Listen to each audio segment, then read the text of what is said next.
여러분 안녕하십니까? 구해줘 경제입니다. 최근 삼성 SDI가요, 호재가 연이어서 들립니다. 리비안이 폭스바겐으로부터 투자를 받았다. 이게 삼성 SDI에게 호재로 인식이 됐고요. 그리고 새로 BMW 공급 계약을 따냈다라는 소식도 들립니다. 이게 원래는 노스볼트가 BMW에 공급하는 계약이었는데 삼성 SDI가 가로채 갔다라는 소식인데요.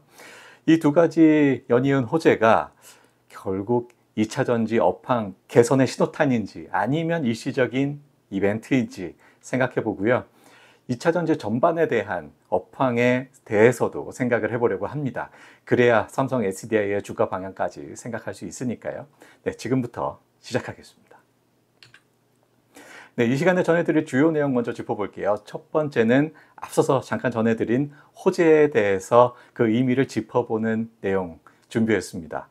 폭스바겐이 리비안에 투자한다라는 소식이 왜 삼성 SDI에게 호재로 인식되는지, 그리고 얼마나 의미가 있는지 생각해 보고요. 또 BMW 공급 계약을 로스볼트에서 삼성 SDI로 바뀌었다라고 소식이 전해지고 있는데, 이게 또 삼성 SDI에게는 얼마나 의미 있는 소식인지 그 의미까지 생각을 해보겠습니다. 두 번째는 주가 전망인데요. 삼성 SDI의 주가 전망을 위해서는 전반적인 업황에 대해서 짚어볼 필요가 있죠. 그래서 2차 전지 밸류 체인에 대해서 제품 가격과 주가가 어떤 관계를 갖는지 생각해 보고요. 그리고 전기차 수요가 최근에 많이 죽었습니다. 이 수요가 어떻게 회복될지 전망해 보는 시간까지 가져보겠습니다. 네, 첫 번째 내용입니다. 폭스바겐이 리비안에 투자했다라는 소식이고요. 이게 삼성 SDI에게 아주 큰 호재로 인식이 됐는데요. 그 내용 알아볼까요? 먼저 투자 내용은요. 50억 달러를 투자한다. 우리 돈으로 약 7조 원 정도인데 6월 26일에 발표됐습니다. 10억 불을 먼저 우선 투자를 하고, 그래서 지분 확보를 하고요. 그리고 나머지 40억 달러는 합작사를 설립하는 데 투자하겠다라고 소식이 전해지고 있습니다. 최근에 리비안은요, 26년까지 필요자금이 약 90억 불이다라고 얘기하고 있습니다. 그런데 현재 보유하고 있는 현금은 80억 불이래요. 약 10억 불밖에 부족한 거 아니겠냐라는 생각을 하실 수도 있는데, 리비안이 계속해서 적자입니다. 따라서 이 80억 불 현금 보유는 앞으로도 점점 줄어들 겁니다. 그래서 부족한 부분이 계속해서 증가할 것으로 걱정이 되는데요. 이러한 자금난이 일시에 해소되는 정도의 규모다라고 평가할 수 있겠습니다. 그래서 리비안은 크게 한숨 돌렸다라고 할 수 있네요. 자, 의미에 대해서 생각을 해보면 전기차 업황 전체에 대한 성장 의구심이 해소됐다라고 할 수 있고요. 또 배터리 수요가 안정화하는 데 크게 기여했다라고도 할 수 있습니다. 전기차 수요가 최근에 많이 감소했습니다. 유럽의 보조금이 축소되거나 삭제되면서 유럽을 시작으로 해서 북미까지 이것이 전이되고 있습니다. 그래서 최근에 전기차 수요가 많이 감소했죠. 이게 2차 전지 업황 전체까지 번졌고요. 그래서 최근에 2차 전지 업체들, 관련 업체들 주가 계속해서 하락을 하고 있습니다. 이러한 수요 감소는 투자 축소를 부르고요. 또 전반적인 업황에 대한 비관론까지 번지고 있었는데요. 폭스바겐이 전기차에 대한 방향, 앞으로 절대로 의심할 바가 없어라고 투자를 통해서 보여줬다라고 평가가 되고요. 그래서 이러한 비관론, 일시에 해소할 수 있었다라고 평가할 만한 투자 규모입니다. 그래서 리비안은 올 초에 조지아주 공장을 짓고 있었는데 이것을 중단했었어요. 조만간에 재개될 것으로 예상됩니다. 그리고 리비안은 삼성 SDI의 주요 고객입니다. 따라서 삼성 SDI의 우려됐던 매출이 회복되는 그런 계기가 될 것 같은데요. 그렇다면 리비안이 삼성 SDI에게 얼마나 주요 고객인가 알아볼 필요가 있겠죠. 지금부터 알아볼게요. 네, 이 그림은요, 삼성 SDI가 고객사별로 얼마나 배터리를 공급하고 있는지를 보여주는 그림입니다. 맨 밑에 파란색이 폭스바겐이고요. 두 번째 빨간색이 BMW입니다. 세 번째 녹색이 바로 리비안인데요. 그리고 스텔란티스 기타 순입니다. 주요 고객이 폭스바겐 BMW구나 라는 걸 알 수 있습니다. BMW가 1등이고요. 폭스바겐이 2등이네요. 그리고 리비안이 사실은 신생업체지만 삼성 SDI에게는 3위 업체였습니다. 매출 순위로 3위 업체죠. 그리고 2022년에는 리비아 내 공급량이 2.7기가와트아워였는데요. 그런데 23년에는 무려 125%나 성장한 6기가와트아워로 아주 크게 증가했습니다. 2022년에는 폭스바겐이나 BMW에 비해서 그 규모는 좀 작은데요. 그런데 2023년 규모를 보면 주요 고객사인 폭스바겐이나 BMW에 비해서도 그 규모가 상당히 견줄 만한 수준으로 크게 성장을 했죠. 그래서 리비안이 삼성 SDI에게 아주 미래에 큰 고객이 될 것이다 라고 기대를 한껏 가지고 있었죠. 그런데 올해를 보면 올해 1월부터 4월까지 각 고객사에 공급한 삼성 SDI의 물량인데요. 폭스바겐이나 BMW는 역시 메이저급입니다. 그런데 리비아는 1.9기가와트로 전년 대비 15% 성장하는데 그쳤습니다. 23년에는 125%나 성장했잖아요. 그런데 24년 올해는 1월부터 4월까지 평가를 해보면요. 전년 동기 대비 15% 성장했습니다. 리비안 같은 전기차 신생 업체가 아주 폭발적으로 성장할 것으로 기대했는데 15% 성장률은 기대에 크게 미치지 못합니다. 물론 올해는 전반적으로 2차 전지 분야 EV 업체들이 좀 어려움을 겪고 있습니다. 그래서 전반적으로 성장률이 좋지 않은데요. 그것을 감안하더라도 리비안 같이 고속 성장을 기대했던 업체의 성장률 치고는 많이 실망스러운 수준입니다. 이게 바로 리비안이 최근에 겪었던 아주 어려움들을 반영한 것이다라고 할 수 있겠는데요. 그래서 삼성 SDI의 매출에도 우려가 있었고 주가도 그렇게 힘을 쓰지 못하고 있었던 거겠죠. 하지만 리비안에 폭스바겐이 투자를 하면서 이런 우려가 상당히 부식됐다라고 평가될 수 있고 그래서 이 소식이 들리자마자 삼성 SDI의 주가가 아주 크게 출렁였던 이유입니다. 네, 다음 소식은 BMW 공급 계약이 노스볼트에서 삼성 SDI로 그 계약이 넘어갔다라는 소식, 그 내용 알아보고요. 또 얼마나 의미 있는 소식인지 평가해 보겠습니다. 먼저 노스볼트는요, 유럽 최대 배터리 기업입니다. 스웨덴에 있고요. 유럽의 전기차 업체들이 대한민국 배터리 업체에만 그 배터리를 의존할 수 없어 해서 아주 전략적으로 키우고 있는 회사죠. 150억 유로나 자금을 지금까지 유치를 했고요.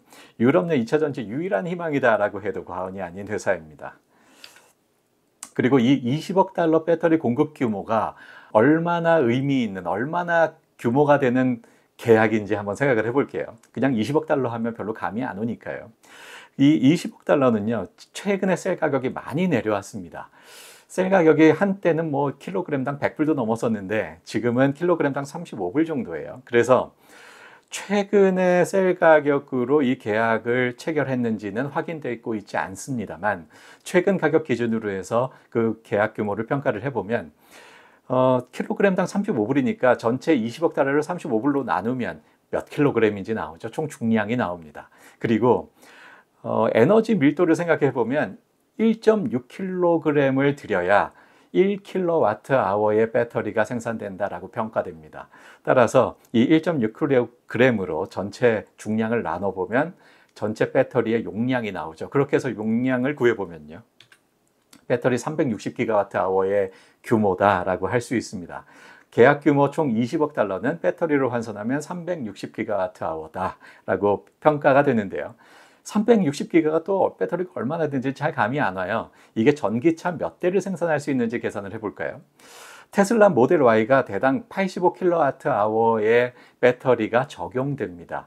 그래서 자, 그렇다면 테슬라 모델 Y를 몇 대나 생산할 수 있는 것인가? 360기가를 85kg로 나눠보면 나오죠. 그래서 평가를 해보면 전기차 400만 대 생산 규모입니다. 계약 규모 총 20억 달러는 전기차 400만 대를 생산할 수 있는 배터리 규모구나라는 것을 알 수 있습니다. 상당히 큰 규모죠. 이렇게 큰 규모의 계약을 노스볼트와 BMW가 체결을 했는데 그런데 이 계약이 파기되고 BMW가 이 노스볼트에 준 계약을 삼성 SDI로 돌렸습니다. 여기엔 무슨 사정이 있을까요? 노스볼트의 배터리 생산 계획을 보겠습니다. 셀레프테오라는 그 스웨덴의 북부에 위치해 있는 곳인데요. 여기에 첫 번째 공장이 있습니다. 노스볼트가 여기에서 16GWh의 연간 생산 캐파를 갖는 공장을 가지고 있는데요. 그런데 올해 생산 목표가 겨우 1GWh라고 합니다. 생산 캐파는 16기가인데요. 겨우 1기가를 생산한 것, 그것도 목표량이에요. 이 목표도 사실 못 채울 것 같아요. 그게 수율이 극히 낮다라는 의미가 되겠죠. 이렇게 낮은 수율 때문에 삼성 SDI가 그 계약을 파기하고 삼성 SDI에게 그 계약을 넘겼다라고 할 수 있겠네요. 이러한 그 공급 계약들을 맞추기 위해서 노스볼트는 신규 공장을 또 3개를 증설을 추진하고 있었습니다. BMW 공급 규모가 360GWh인 것을 감안하면 16기가 정도의 캐파를 갖는 공장 하나 가지고는 택도 없고요. 또 360기가가 물론 한 해에 다 공급하는 것은 아닐 겁니다. 10년 동안 공급하겠다라고 하면 연간 36기가가 될 텐데요. 그렇게 10년 동안 10번에 나눠서 공급을 한다고 해도 연간 36기가도 상당히 큰 규모죠. 그래서 공장을 증설할 계획에 있었는데 이 계약이 취소됨으로써 공장 증설 계획도 큰 차질이 예상됩니다. 물론 노스볼트가 BMW에게만 공급할 계획을 가지고 있었던 것은 아닐 거고요. 그래서 BMW는 삼성 SDI에게 그동안 크게 의존해 왔는데 그 의존도가 더더욱 심화될 것 같습니다. 자, 그렇다면 삼성 SDI에게 BMW는 얼마나 또 주요 고객인가 한번 또 짚어볼까요? 앞서서 봤던 그림인데요. 앞서서 리비안에 초점을 맞췄다면 이번에는 BMW에 초점을 맞춰서 삼성 SDI의 각 고객사별 공급량을 생각해 보겠습니다. BMW는요, 삼성 SDI에게는 최대 고객입니다. 2022년에 9.1기가의 배터리를 공급을 했고요. 작년에는 무려 45%나 증가한 13.2GWh의 배터리를 공급을 했습니다. 그런데 올해는 1월부터 4월까지 평가를 해보면요. 작년 동기 대비 14% 증가한 4GWh의 배터리를 공급했는데요. 작년 성장률에 비해서는 그 성장률이 많이 낮아졌습니다만 올해 전반적으로 그 업황이 좋지 않은 것을 생각할 때는 비교적 높은 수준의 성장률이다라고 할 수 있습니다. 앞서서 리비아는 올해 1월부터 4월까지 정년 동기 대비 15% 성장한 것이 너무 좀 실망스럽다라고 말씀드렸었는데 그거는 리비안의 얘기고요. 아주 고속 성장할 거라고 기대했던 리비안의 얘기고요. BMW 공급량이 올해 14% 성장한다는 것은 의미 있는 성장이다라고 생각이 되고 그런데 여기에다가 앞서서 노스볼트가 BMW에 공급했던 그 공급량 360GWh 10년 동안 공급하는 물량이라고 한다면 1년에 평균적으로 36GWh의 공급량일 텐데요. 그것을 생각해 볼 때 상당한 공급량이다 할 수 있습니다. 최대치였던 작년 13.2기가에 비해서도 무려 3배나 되는 그런 공급량이죠. 그래서 삼성 SDI가 앞으로 상당히 그 공급량이 증가할 것이다라고 기대되는 지점이고요. 그래서 삼성 SDI에게는 큰 호재다라고 할 수 있겠습니다. 네, 지금까지는 삼성 SDI에게 아주 좋은 소식을 전해드렸습니다만 지금부터는 좀 나쁜 내용입니다. 2차전지 업황이 지금까지 왜 이렇게 나빴나 짚어보려고 하는데요. 여기에는 2차전지 각 밸류체인들의 제품 가격과 주가의 관계가 자리 잡고 있습니다. 한번 보겠습니다. 2022년 11월부터 2024년 2월까지 삼성 SDI의 주가의 흐름을 보면요. 80만 원 선에서 최근에 40만 원 이하로 떨어졌죠. 이렇게 주가가 떨어진 이유는요. 바로 셀 가격에 있습니다. 셀 가격이 2023년 6월 작년 상반기까지는 상당히 높은 수준인 킬로그램당 100불 선으로 유지되고 있었습니다. 그래서 영업이익률도 상당히 높았고요. 주가도 이렇게 상당히 높은 수준으로 유지될 수 있었는데요. 그런데 이후로 가격이 뚝뚝 떨어집니다. 그래서 최근에는 킬로그램당 36불 선으로 떨어졌는데요. 여기에는 양극재 가격 하락이 또 자리 잡고 있죠. 대략 한 분기 전에 양극재 가격이 떨어집니다. 양극재 가격이 뚝뚝 떨어져서요. 20kg당 20불 하던 양극재 가격이 최근에는 6불까지 떨어졌죠. 이렇게 양극재 가격이 떨어지면서 대략 한 분기 지나서 셀 가격도 떨어지는 그런 연쇄 반응이 일어나고요. 양극재 가격은 또 리튬 가격 하락, 즉 광물 가격의 하락이 또 자리 잡고 있습니다.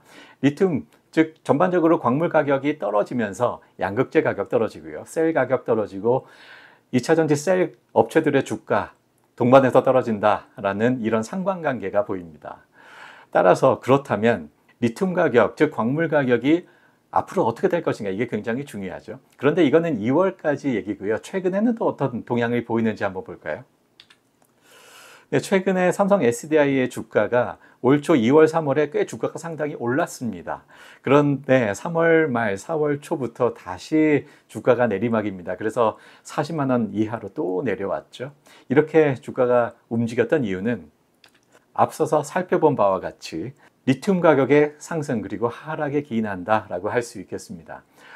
탄산 리튬입니다만, 우리나라는 수산화 리튬을 주로 쓰죠. 탄산 리튬입니다만, 탄산 리튬과 수산화 리튬의 그 가격의 그 방향성은 일치를 하기 때문에 탄산 리튬을 봐도 무난하고요.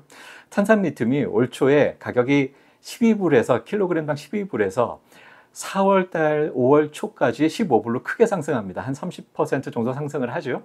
그런데 5월부터 다시 12불로 제자리로 내려왔습니다. 그래서 삼성 SDI의 주가도 따라서 내려왔다라고 평가할 만한데요.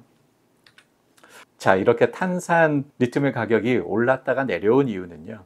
1분기에 중국 이춘시 리튬 광산 폐기물 이슈가 있었습니다. 이 폐기물 이슈 때문에 생산 중단 명령을 받았고요. 그래서 일시적으로 공급 차질이 생겼습니다. 상반기에 공급 차질이 생기면서 탄산 리튬 가격이 30% 정도 폭등하는 그런 결과를 가져왔고요. 그런데 5월부터 그 가격은 다시 조정되기 시작했습니다. 수요 회복 때문에 가격이 상승한 것이 아니라 일시적인 공급 차질 때문에 가격이 상승을 했어요. 그러니 그 가격은 다시 이내 제자리로 돌아간 거고요. 따라서 광물 가격 상승하는데 그렇다면 2차 전지 전반에 대해서 좀 호재가 아닐까라고 해서 반응했던 주가가 이내 제자리로 돌아가고 있는 그런 상황이다라고 평가할 수 있겠습니다.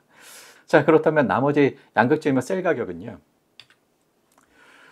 양극재도 계속 그 가격이 하락하다가 한 분기 정도 차이가 난다고 했죠. 이 탄산 리튬 상승을 하면서 양극재 가격도 상승하는 움직임을 최근에 볼 수 있었습니다. 킬로그램당 26불에서 28불로 상승을 하는데요. 그런데 탄산 리튬 가격 내려가잖아요. 리튬 가격 내려가니 양극재 가격도 다시 내려갈 것이다 라고 짐작할 수 있고요. 셀 가격도 최근에 좀 상승을 했습니다만 이내 다시 제자리를 차지 않을까 생각합니다. 따라서 삼성 SDI의 주가도 이미 반응해서 제자리로 거의 돌아갔고요. 최근에 이러저러한 호재로 반짝 반응을 했습니다만 이게 본격적인 상승이다라고 평가하기 어려운 이유가 바로 여기 있습니다. 자, 그렇다면 수요 회복은 언제쯤 얼마나 가능할까 생각해 볼까요? 자, 먼저 금리를 진단하지 않을 수가 없는데요. 올 초에는요, 또 금리 인하에 대한 기대가 상당히 있었습니다. 연초만 해도 올해 한 6, 7회 정도 금리 인하를 단행할 거야. 미국이 말이죠. 단행할 것이다 라고 기대를 했었습니다. 그런데 현재는 올해 한 번 정도 내릴 거다라고 생각하고 있고요. 그러나 이미 시중금리는 완만한 하락세입니다. 그래서 경기는 이제 급격하게 내려가는 일은 없지 않을까라고 기대할 수 있는 이유입니다. 자, EV 수요 생각해 볼까요? 점진적으로 회복할 것이다 라고 생각하는데요. 금리 하락은 이제 방향성의 문제가 아닙니다. 속도의 문제죠. 언제 얼마나 떨어질 것인가, 얼마나 하락할 것인가의 문제지 앞으로 금리가 오를 것이다 이런 생각하는 사람은 이제는 없습니다. 따라서 앞으로 금리가 점진적으로나마 하락한다면, 그렇다면 경기는 점진적으로나마 살아날 것이고, 최근에 전기차 수요가 위축됐던 이유가 아주 고금리의 영향을 받았다라는 것도 하나의 큰 이유가 됩니다. 또 하나는 보조금 위축 소득이 그래서 또 수요가 위축된 측면도 있고요. 그런데 앞으로 금리가 점진적으로나마 하락한다면, 그렇다면 가용소득이 증가하는데요. 여기서 가용소득이란 소비자들이 금융 비용, 즉 이자를 빼고 남은 소득을 말합니다. 이 가용소득이 증가하죠. 이자가 줄어드니까요.